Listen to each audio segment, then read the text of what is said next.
Bonjour. La France a identifié un vaste réseau de propagande venu tout droit de Chine. Oui, les révélations émanent de Viginum, cette autorité gouvernementale chargée de prévenir les ingérences numériques étrangères.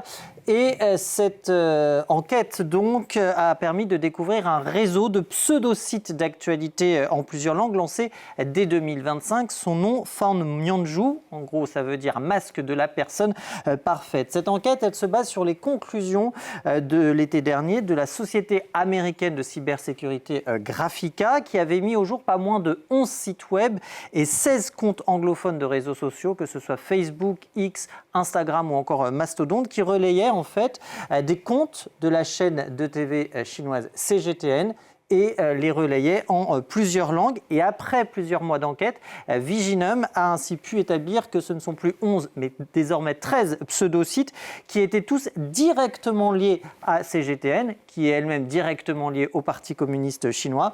L'objectif, selon Viginum, étant de clairement désinformer le public et notamment occidental, et l'agence de souligner qu'on est dans un cas typique de manipulation, de tentative en tout cas de manipulation de l'opinion publique occidentale par une superpuissance, en l'occurrence la Chine, et dans une opération d'ingérence numérique avec deux caractéristiques principales, la clandestinité d'une part et la coordination d'autre part. Alors à quoi ça ressemble, Anthony ? Eh bien, si on prend l'un des relais de cette désinformation et de cette ingérence, par exemple Actu Méridien, qui se veut comme la voix vibrante du monde méridien. L'idée, nous dit-on, par exemple sur le compte X, est de mettre en lumière les voix, les idées et les réalités des pays du Sud global. Et vous le voyez, la cible, une jeunesse francophone connectée, curieuse et engagée. Comment ? Eh bien, en relayant, sans le dire et sans le signaler évidemment, la propagande chinoise. En fait, on va faire la promotion des narratifs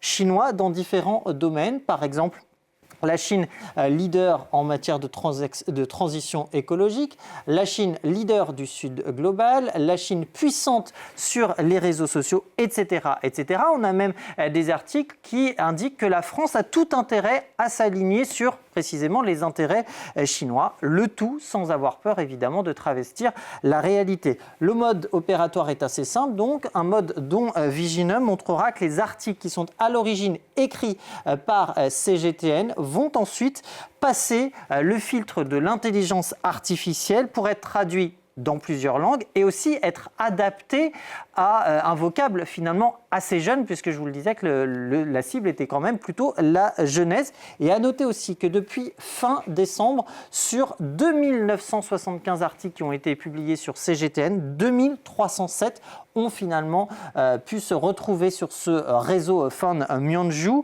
Et signe de l'automatisation de cette production, c'est qu'il ne s'écoule pas une heure en moyenne entre la publication sur CGTN et la publication ensuite, par exemple, sur Actu Méridien, de jour comme de nuit. Et ça, ce n'est que pour la version française. Un autre aspect de la propagande, ça va être de discréditer ce qui viendrait contredire les narratifs chinois. Exemple, un article qui a été publié en mars de l'année passée qui vient critiquer le reportage de nos confrères de France 2 sur la condition des Ouïghours en Chine et qui vient donc reprendre le narratif officiel. Vous avez ici par exemple l'agence de presse officielle qui va parler de récits trompeurs ou encore de mépris des faits. Alors que sait-on de la portée de cette opération, Anthony ? Eh bien, Viginum elle-même parle d'échec opérationnel du fait notamment du manque de visibilité de cette opération. Alors certes, il y a eu des opérations, des campagnes d'achat, que ce soit sur Facebook ou encore sur Threads.